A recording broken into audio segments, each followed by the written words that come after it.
Hello ladies, welcome to my home studio. It's a bit of a mess right now. I am working on, I believe, the same painting I was doing the last time. I've decided to decorate my house in a Provençal theme, and so I'm making a painting based on an amalgamation of photos and things that I saw online of the lavender fields in France. Right now I'm doing the last bit of lavender here, and I figured that while I'm painting, we may as well do a paint and talk, right? My room is a bit cluttered. Sam and I finally got to have our wedding. We've been married for a while, but we finally got to have our wedding. And so, like, my dress is here, and my suitcase, which I still haven't unpacked, is here. I don't know if you guys are the type who unpack immediately when you get home from a trip, or if you're more like me and you put it off and put it off and put it off. I think when I came back from Scotland, I unpacked immediately. Probably because I had gifts in the luggage. But the wedding was great. It was beautiful. It was everything I hoped it would be, and more. It was a perfect 2 days. COVID was an uninvited guest at my wedding, unfortunately, but that was the only downside. And luckily, his half of the family didn't get sick. Mine did. Love in the time of COVID, right? Love in the time of cholera. Well, weddings in the time of COVID. So I've been back home and just doing some things with my antique booth, and I bought some more furniture for the living room to try and go with the French chic theme. Right now I'm just working on doing more of the fine detailing on the lavender plant here that's going to be in the foreground. But yep, I made some curtains. I need to remake some curtains. I recently learned that vintage china dishes, which I collect and I eat off of all the time because they're beautiful, have a bunch of lead in them. I was reading a blog that my sister sent me. I believe the lady's name is Tamara Rubin, Rubin, and she talks all about it and has tested dishes and has been featured in the New York Times and CNN and all these things.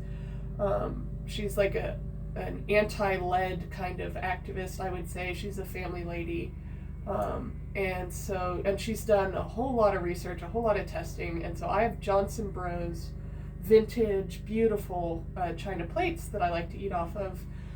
And what do you know, they've got a ridiculous amount of lead.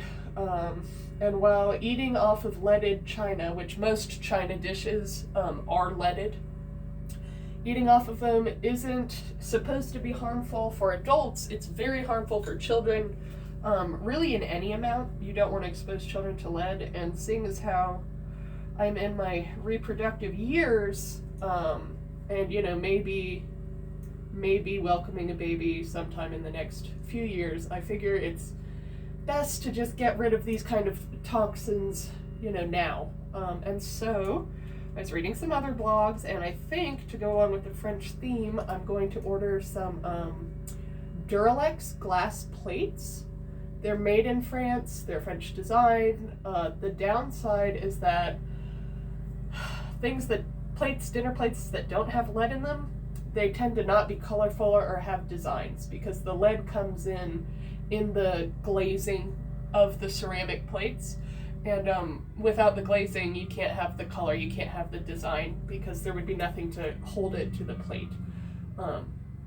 So if you know me, I really like more of a maximalist kind of style. And so having to go to a plain, transparent, glass plate is going to be not quite what I had imagined for myself in my kitchen, but it's French, so that I can live with. But I would encourage you ladies to see if you eat even on vintage china. You could just Google Tamara Rubin, lead. She's already done a whole lot of testing, so you don't have to. Just see what your plates are. And if you don't eat on china all the time, hey, that's fine. Don't feed your children off of china plates. And if you probably only pull them out once a year, Thanksgiving or whatever, then I think you'd probably be fine. But I like to be extra, and so I don't pull them out once a year. I eat on them every day. So I will be ordering new plates soon. Maybe put that on my gift registry. Let's see. Oh, for those of you that follow my father, which is probably all of you, I asked him if he would post my Etsy channel, or my Etsy account, because I finally have full possession of all of my paintings that I made for my first show back in 2018, I believe. And I have no room for them. I mean, I don't have room. That's part of the clutter you see right here. Those are my canvases. And so I asked him if he could just plug my Etsy, and I've uploaded them on there. And so if you would like a piece of original Janelle Fox, one copy in the world art, they are for sale on Etsy. My shop is Fox Shop Vintage Girl, and my paintings are up there. They are definitely not, this is the most motel art one that I've made. Mine tend to be more like darker narrative, inspired by mythology, but you can check them out. I'm very proud of all my pieces, but I also, they say, well, I've said it before on this channel, but right, true art is never finished, only abandoned. And there's some that are at a point where I'm ready to abandon, and there's others that I'm like, oh, I could do this and this and this, but you know what? I have more projects in the pipeline. This is just one of many, and I need to let some things go. So you guys go ahead and check it out. Let me know what you think. Talk to me about prices.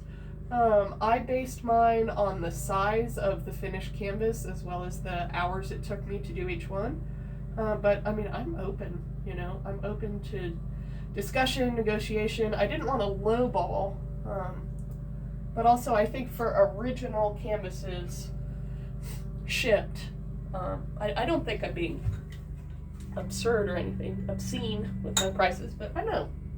Do you guys sell things online? What's your shop? What do you sell? Have you ever commissioned a painting? My commissions are open. My DMs are open. I can paint things for a purpose. That's kind of what I've been doing here, and I've got another canvas that I'm going to do after this one, which will also be the Provençal theme, which I'll put in my house. Unless someone wants to pay me for this, and then I guess, sure, I can ship it to you instead of keeping it. But, we'll see. I designed these for my house. But I've got another canvas that's 2 foot by, I want to say 4 foot. And so that's coming down the pipeline as well. I need to finish up. I'm doing a companion piece for my best friend's husband, which I think I told you guys about last time. I need to finish that up.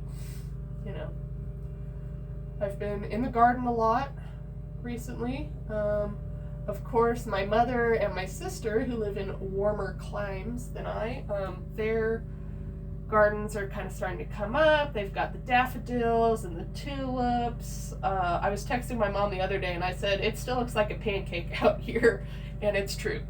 It's brown, it's flat, there's really not much coming up. There's these tiny little green native plants that are like a weed, but there's no flowers or anything yet. And I cannot wait until my flowers are up. You know me, I planted daffodils, hyacinths, tulips, something else that I'm forgetting.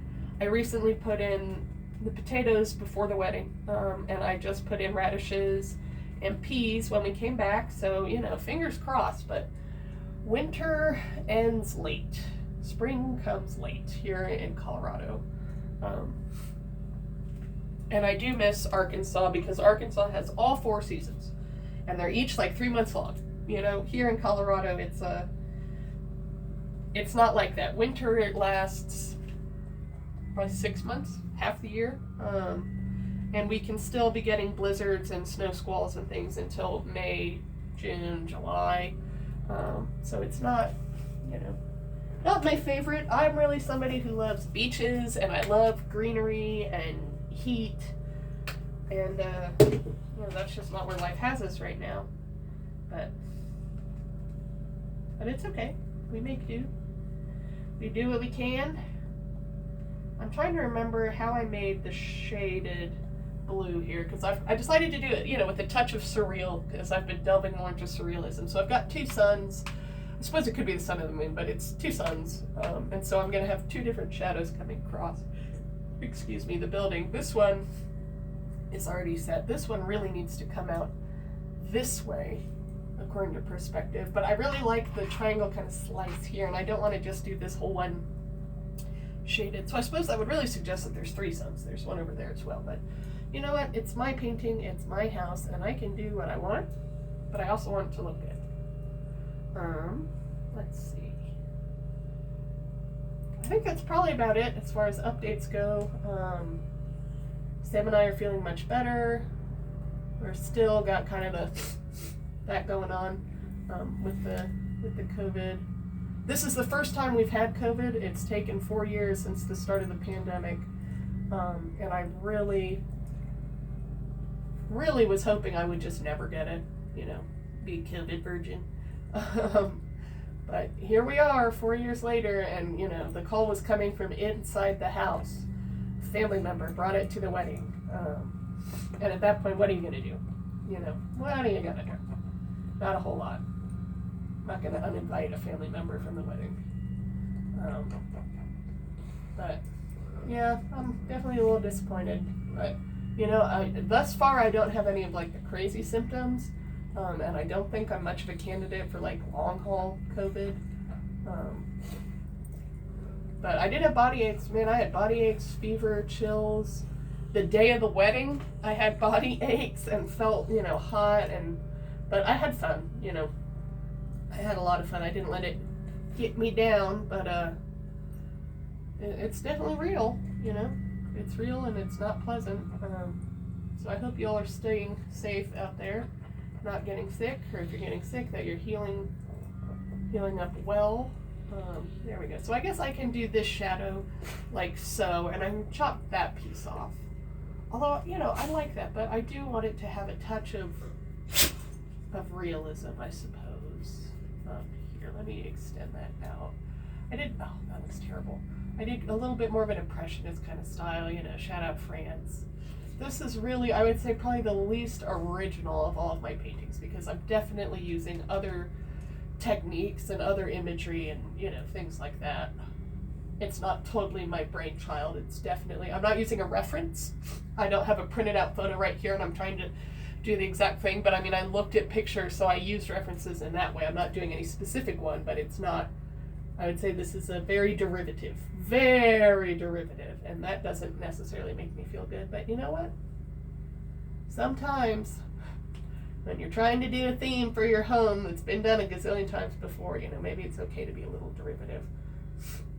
Oh, also, I would ask, because I'm curious, and I don't know where I draw the line yet, but for those of you that are into home decor and things like that, like I am, where do you draw the line between French Provençal and American shabby chic or farmhouse chic? Where's the line? I think it's in the colors used. Turquoise, that turquoisey color is not French Provençal at all. And I think it's also in some of the finer details, like the word art items, which I hate, are not French Provençal, and you know, just a couple other things. But I'd be very interested to know where other ladies draw the line, because I would be lying if I said that they weren't similar. They're very similar. Okay, cool. Check out my Etsy. I will try and do a video the next time I'm painting, and I'll show you guys this once it's a finished product, which we're getting there. Maybe I'll post it on my art Instagram. Yeah, we'll see. All right, cool. Hope everybody's doing all right out there. Okay, bye.